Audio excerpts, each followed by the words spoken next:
Hello everyone. स्मृति चित्रण में हम सभी कुछ नियमों को फॉलो करना चाहिए हमें। और जब हम रेखांकन करते हैं तो पहले हमें जो हमको बनाना होता है उसको पहले हम अपने मेमोरी में पहले ध्यान रखते हैं कि वो चौकोर वस्तु है, वो बेलनाकार वस्तु है, वो लंबी वस्तु है, वो चौड़ी वस्तु है।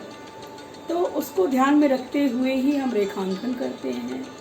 और सबसे पहले जो सर्वप्रथम हम जो चित्रण करते हैं वो हल्की रेखाओं में करना चाहिए।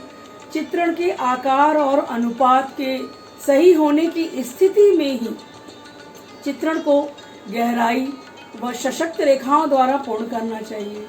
चित्र 15 से 20 सेमी से छोटा नहीं होना चाहिए।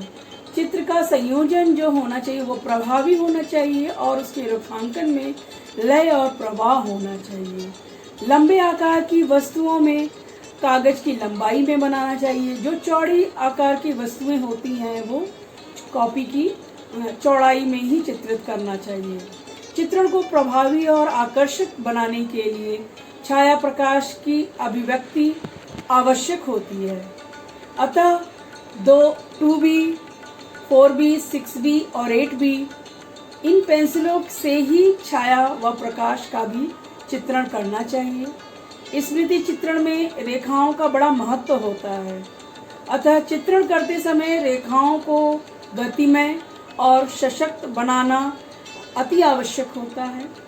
नेत्र पर प्रभाव पर्सपेक्टिव का सदैव ध्यान रखना चाहिए। जैसे जैसे दृष्टि से दूर होती जाती है वस्तु वे छोटी, धुंधली और आपस में मिली हुई सी दिखाई देने लगती है। तो हमें इन सब बातों का ध्यान रखना चाहिए और इससे ही हमारे जो स्मृति चित्रण है वह बहुत ही आकर्षक और लयात्मक और प्रभावी बनेगी। धन्यवाद।